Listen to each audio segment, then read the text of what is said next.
परवानगीचा प्रश्न त्यांच्याकडे येतच नाही. प्रत्यक्षात ज्यावेळेला त्यांची माझी भेट होईल त्यावेळेला मी या गोष्टीमध्ये खुलासा करेन. धन्यवाद. पण भुजबळ साहेब पाऊण तास जे आहे ते सिल्लोडच्या बाहेर बसलेले होते. मला या विषयावरती काय माहित नाही. तिसरी आघाडी अजित पवार आणि राष्ट्रवादीकडचे आहेत. तिसरी आघाडीला या सगळ्या कल्पित निराधार बातम्या आहेत. सर, पण यापूर्वी देखील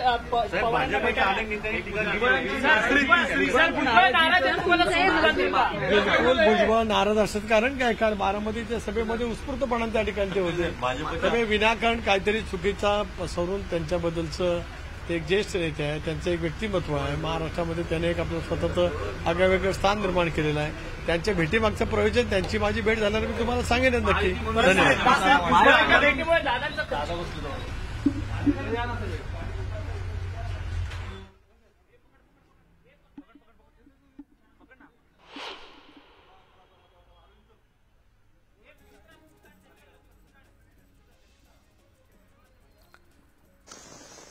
त्यामुळे शरद पवार आणि छगन भुजबळ यांच्या भेटीनंतर आता छगन भुजबळांनी असं म्हटलेलं आहे की ते पत्रकार परिषद घेऊन या संदर्भातली माहिती जी आहे ती लवकरच देऊ करतील की या भेटीमागचं नेमकं काय कारण असू शकतं. पण 2-3 शक्यता आहेत, अंदाज आहेत जे बांधले जात आहेत. एक तर राजकीय अस्पृश्यता कधीही आपापसात असू शकत नाही. त्यामुळे भलेही मतभेद असू शकतात. छगन भुजबळ हे अजितदादांच्या गटाबरोबर जरी गेलेले असले तरी ते शरद पवारांची भेट घेण्याकरता म्हणून जाऊ शकतात. नंबर 2, एकतर शरद पवारांची नाराजी राष्ट्रवादी काँग्रेसमधली ती देखील उघड आहे. अशावेळी पुन्हा त्यांना घरवापसी करायची आहे का, पुन्हा त्यांना शरद पवारांच्या गटात यायचं आहे का, हा देखील मुद्दा आहे. पण आता या सगळ्या विषयाला घेऊन राष्ट्रवादी काँग्रेसचे प्रदेशाध्यक्ष म्हणजे अजित पवार गटाचे प्रदेशाध्यक्ष सुनील तटकरे यांनी सगळ्या बातम्या निराधार असल्याचं म्हटलेलं आहे. त्यामुळे आता खरं का आणि खोटं का या संदर्भातला खुलासा जे आहे ते खुद्द छगन भुजबळच करू शकतील. आणि थोड्याच वेळात छगन भुजबळ जेव्हा माध्यमांशी संवाद साधतील तेव्हा या संदर्भात आपल्याला निश्चित असं कळू शकेल. याबाबतीत खरं माध्यमांच्या वतीने अनेक प्रश्न त्यांना विचारले जाऊ शकतात, ज्यामध्ये तिसऱ्या गटाची चर्चा जी आहे ती जोरदार केली जाते की आता महायुतीला लोकसभा निवडणुकीमध्ये ज्या प्रकारे म्हणजे हवं तसं यश मिळू शकले नाही, हव्या तितक्या जागा मिळू शकल्या नाहीत. ज्या तुलनेमध्ये महाविकास आघाडीला जागा ज्या आहेत त्या चांगल्या मिळाल्या. अशावेळी अजित पवारांमुळे आपल्याला हा सगळा फटका बसला. सहानुभूतीचं वारं जे होतं ते शरद पवारांच्या बाजूने गेलं आणि अजित पवारांना उगाच आपण महायुतीमध्ये घेतलं अशी एक भावना जी आहे, आपला सूर जो आहे तो भाजपच्या नेत्यांकडनं व्यक्त केला जात असल्याचं आपल्याला सूत्रांकडनं कळत आहे. त्यामुळे अशा ह्या सगळ्या परिस्थितीमध्ये उद्या विधानसभा निवडणुकीच्या जागा वाटपाच्या मुद्द्यावर म्हणजे जागा वाटपाच्या प्रक्रियेमध्ये आपण ज्या जागा मागतोय, कारण यापूर्वी सुद्धा काही कार्यक्रमांमध्ये आपल्याला 80 ते 90 जागा मिळायला पाहिजे असं छगन भुजबळांनी म्हटलं होतं. आत्तापासून जर आपण ही मागणी केली तर तेव्हा जाऊन कुठेतरी आपला 60 ते 70 जागा मिळू शकतात असं त्यांनी म्हटलेलं होतं. पण अशावेळी लोकसभेचा निकाल लागला, राजकीय स्थिती जी आहे ती बदललेली आहे, राजकीय वारं वेगळ्या दिशेने वाहताना दिसतंय. आणि या सगळ्या परिस्थितीत तिसऱ्या आघाडीची मोठ बांधावी का, आणि जर ही मोठ बांधायची असेल तर अजित पवार हे एकटे बांधू शकत नाही. अशावेळी मग शरद पवारांसमोर भलेही किती मतभेद झालेले असले, कौटुंबिक या ठिकाणी आपण पाहिलं की एकमेकांवर टीका झालेली असली, लोकसभा निवडणुकीमध्ये सुनेत्रा पवार विरुद्ध सुप्रियाताई अशी सगळी निवडणूक होऊन सुद्धा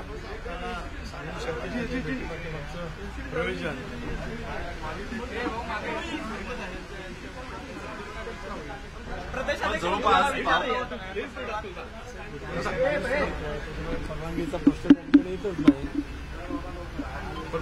प्रत्यक्षात ज्यावेळेला त्यांची माझी भेट होईल त्यावेळेला मी या गोष्टीमध्ये खुलासा करेन. धन्यवाद. पण भुजबळ साहेब पाऊण तास जे आहे ते सिल्लोडच्या बाहेर बसलेले होते. मला या विषयावरती काय माहित नाही. तिसरी आघाडी अजित पवार आणि राष्ट्रवादीकडचे आहेत. तिसरी आघाडीला या सगळ्या कल्पित निराधार बातम्या आहेत.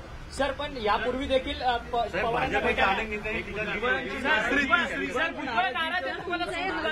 बिलकुल भुजबळ नाराज असतात. कारण काय, कारण बारामतीच्या सभेमध्ये उत्स्फूर्तपणे त्या ठिकाणी ते होते. त्यामुळे विनाकारण काहीतरी चुकीचा पसरून त्यांच्याबद्दलचं ते एक ज्येष्ठ नेते आहे, त्यांचं एक व्यक्तिमत्व आहे. महाराष्ट्रामध्ये त्याने एक आपलं स्वतःचं आगळेवेगळं स्थान निर्माण केलेलं आहे. त्यांच्या भेटीमागचं प्रयोजन, त्यांची माझी भेट झाल्यावर मी तुम्हाला सांगेन नक्की. धन्यवाद. भेटीमुळे दादांचं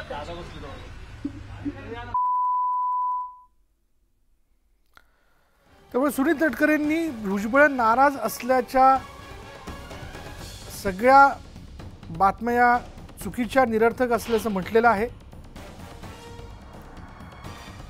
त्यामुळे आता पाहूयात की छगन भुजबळ नेमकं या भेटीमागचं काय कारण जे आहे ते स्पष्ट करतात. ते थोड्याच वेळात आपल्याला कळू शकेल आणि या संदर्भातला खुलासा होऊ शकणार आहे. पण तुर्तास तरी छगन भुजबळ आणि शरद पवारांच्या भेटीची एक फार मोठी चर्चा राजकीय वर्तुळात केली जाते. का छगन भुजबळ हे शरद पवारांच्या भेटीला गेले असावेत, त्याच्या पाठीमागचं नेमकं काय कारण असावं, अशा बऱ्याच गोष्टी आहेत ज्याविषयी आता चर्चा होताना दिसते. आणि खुद्द या संदर्भात स्वतः छगन भुजबळच खुलासा करू शकतात. म्हणून थोड्याच वेळात याबद्दल छगन भुजबळ माध्यमांशी बोलू शकतात.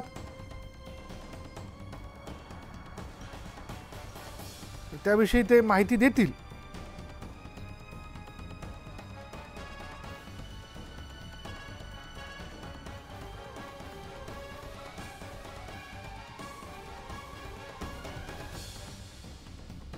चला, तुर्तास तरी आता सध्याला छगन भुजबळांची आणि शरद पवारांची भेट जी ती बैठक जी ती संपलेली आहे. साधारण अर्धा तास ही बैठक चालली.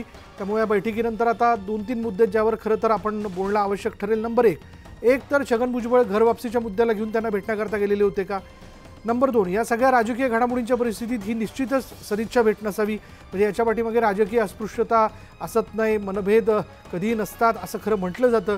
पण असं असलं तरी काही कारणाशिवाय अचानक वेळ न घेता छगन भुजबळ सिल्वर ओकवर पोहोचले, जिथं त्यांना 1.5 तास शरद पवारांची भेट घेण्याकरता म्हणून वाट पाहावी लागली. आम्ही राजकारण जरतरवर करत नाही. आम्ही पॉलिसी मेकर्स आहोत. आम्ही राजकारण फार गांभीर्याने घेतो आणि आम्ही कुणाच्या व्यक्तीसाठी राजकारण करत नाही. आम्ही राजकारण आणि समाजकारण हे मायबाप जनतेच्या आयुष्यात एक चांगला बदल आणि चांगली धोरणं करण्यासाठी येतो. त्याच्यामुळे व्यक्ती केंद्रित आमचं राजकारण नाही.